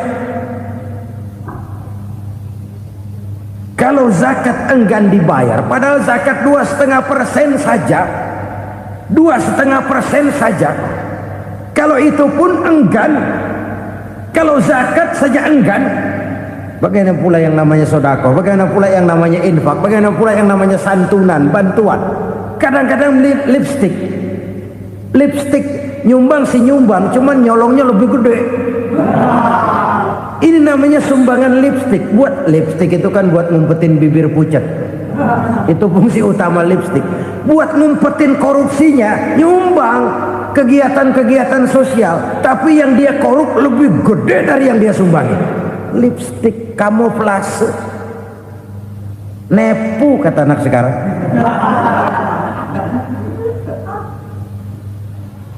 Saudara-saudara kaum muslimin rahimakumullah. Demikian berat kewajiban zakat ini sampai di zaman Sayyidina Abu Bakar pernah keluar komando perangi orang yang enggan membayar zakat. Perangi. Karena fungsi zakat adalah menjembatani antara si kaya dengan si miskin.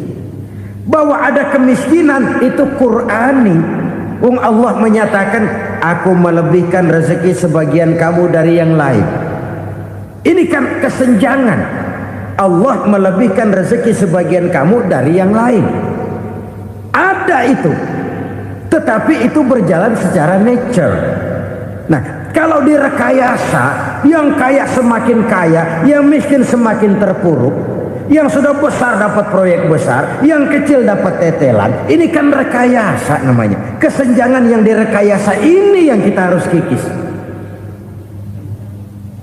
Nah, fungsi zakat menjembatani dari sisi sosial. Dari sisi pribadi, Nabi berpesan, zakku amwalakum biz zakat. Bersihkan hartamu dengan zakat. Sekarang ada istilah nyuci uang. Uang hasil korupsi itu bisa dicuci, dijadikan uang bersih. Bukan pakai rinso, bukan. Pakai politiknya koruptor, diolah sedemikian rupa sehingga jadi uang resmi. Sudah memutik, itu termasuk yang disebut kejahatan kerah putih, white collar crime. Kejahatan kerah putih, kejahatan pakai dasi, kejahatan kelas kakap. Makanya orang mendingan goblok kagak bener daripada pinter kagak bener. Goblok kagak bener itu gampang ngurusinnya. Pinter kagak bener, ini yang berabe bener ngurusinnya.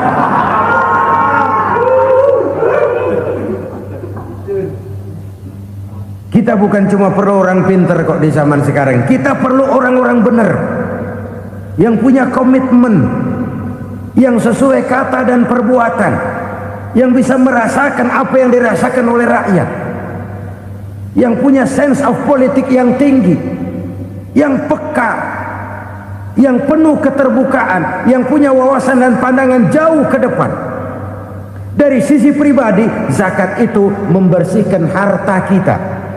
Ya, dia tercampur dengan yang subuhat, dia bahkan mungkin tercampur dengan sedikit-sedikit yang haram. Itu zakku amwalakum biz zakat. Bersihkan hartamu dengan zakat itu. Pada sisi sosial ia menjembatani, pada sisi pribadi ia membersihkan harta kita. Karena itu kalau kita minta berdoa minta rezeki, syarat rezeki itu halalan thayyiban wasi'an.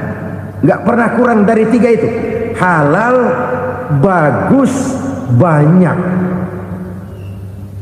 Halal, bagus, tapi sedikit, susah ngaturnya. Halal, banyak, tapi kurang bagus. Buat apaan? Bagus, banyak, tapi haram. Enggak ada artinya. Sebab kata Imamul Ghazali, kalau kau terlalu suka memakan makanan yang haram, dikunyah masuk ke dalam perut besar, digiling oleh perut besar, menghasilkan energi, menggerakkan sel-sel pembuluh saraf, kau juga akan cenderung berpikir yang haram. Kalau sudah cenderung berpikir yang haram, perbuatan pun akan mengarah kepada perbuatan-perbuatan yang haram. Dulu waktu kelompok Jimbaran 200 konglomerat Indonesia kumpul, dihimbau supaya sekian persen kasih pengusaha-pengusaha lemah. Itu kan cuma sekedar belas kasihan, tidak banyak menolong keadaan. Dan bukan itu yang diperlukan pengusaha-pengusaha kecil. Yang diperlukan adalah berikan kami kesempatan seperti mereka dapat kesempatan. Berikan kami peluang seperti mereka juga dikasih peluang. Kalau cuma dikasih 100 juta, 200 juta hari ini, usaha kami nggak ada prospeknya, peluang kagak ada, kan sama juga bohong. Diceburin ke kali, disuruh berenang, tangan diikat, mendingan mampusin ketahuan. Ayo berenang, berlomba, tangan diikat, kaki diikat, sama saja nyuruh mati. Jadi jangan kasih ikannya, kasih kailnya. Yang diperlukan pengusaha kecil menengah ke bawah itu bukan cuma sekedar belas kasih dari konglomerat-konglomerat besar, Berikan kami peluang seperti mereka juga dapat peluang. Berikan kami kesempatan seperti mereka dapat kesempatan. Berikan kami kredit dengan kemudahan seperti mereka juga kalau minta kredit begitu mudahnya. Menciptakan peluang dan kesempatan, pemerataan. Bukan menciptakan manusia Indonesia dengan standar ekonomi yang sama. Semua rumahnya harus sama, semua punya mobil. Itu sih kebersamaan bebek. Bebek, coba lihat bebek. Satu ngalor semua. Satu ngidul semua. Kebersamaan bukan itu. Kebersamaan adalah menciptakan peluang. Kalau yang kaya bisa semakin kaya, kenapa yang miskin tidak bisa ikut naik jadi sedikit kaya? Kalau pengusaha yang sudah kuat bisa bertambah menjadi kuat dengan proyek mega proyek, kenapa yang menengah tidak bisa ikut menjadi kuat? Dan kenapa kekejian itu merajalela? Kita dengar lewat berita-berita PLN tekor, PLN hutang. Kenapa? Dia beli listrik dari swasta yang belinya lebih mahal daripada penjualannya. Artinya dia beli itu listrik dari perusahaan listrik swasta, dia jual kepada rakyat lagi. Harga jualnya lebih murah daripada dia beli kepada swasta. Kenapa? Ada tekanan lagi tuh. Biasa siklus lagi. Hukum Boyle. Atas neken paling bawah gepeng. Ya kita nih rakyat kecil emang nasibnya gepeng terus. Saudara-saudara kaum muslimin rahimakumullah, dari 5 penyebab bencana ini kita ambil kesimpulan untuk sebuah renungan dan introspeksi kita bersama. Pertama, mengingkari janji, padahal janji itu yang lebih tinggi nilainya adalah di hadapan Allah Subhanahu wa taala. Baik wakil-wakil rakyat di parlemen maupun pemimpin-pemimpin rakyat di dalam kabinet, apabila memangku suatu jabatan, selalu mereka mengawali dengan sumpah, dan sumpah itu dimulai dengan demi Allah. Sadarkah kita pada saat itu kita ucapkan bahwa kita sudah mempertaruhkan Allah untuk jabatan yang kita pegang? Kita sudah mempertaruhkan nama Allah untuk posisi yang dipercayakan kepada kita. Sadarkah kita bahwa menyia-nyiakan itu satu dosa yang sangat besar, yang tidak hanya kepada Allah tetapi juga kepada rakyat yang kita wakili, kepada rakyat yang kita pimpin. Cukuplah sudah rakyat dijadikan adres, umat dijadikan alamat sebagai numpang. Marilah kita kembali kepada komitmen awal dengan jujur kepada janji kita sendiri. Lalu yang kedua, kekejian, baik berupa korupsi, kolusi, nepotisme, dan perbuatan-perbuatan lain akan melahirkan kemiskinan. Kekurangan pangan bukan satu-satunya yang menyebabkan rakyat menderita. Lukanya rasa keadilan terakumulasi di hati rakyat, dan jeritan hati rakyat mengguncang aras. Kalau Allah murka, Allah bisa melakukan apa saja untuk menciptakan suatu kondisi. Faktor yang ketiga adalah praktek mafia menebarkan maut, baik orang yang mati jasad dan rohaninya maupun orang yang mati karirnya, mati kejujurannya, mati usahanya, mati imajinasinya. Hilang kreativitas kita sebagai bangsa. Faktor yang keempat, kecurangan-kecurangan di bidang usaha, di bidang tender, mengandalkan menjual kekuasaan. Dan memang repot kalau penguasa jadi pengusaha. Mau atau tidak mau, kebijakan-kebijakan kekuasaannya akan memperkuat jaring-jaring usahanya. Dan pada saat itu objektivitas sulit ditemukan lagi. Lalu yang kelima, keengganan membayar zakat, menumpuknya kekayaan negara pada kelompok-kelompok tertentu.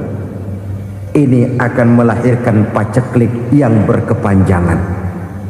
Menumpuknya kekayaan dan harta negara pada kelompok-kelompok tertentu akan melahirkan paceklik dan kemiskinan yang berkepanjangan.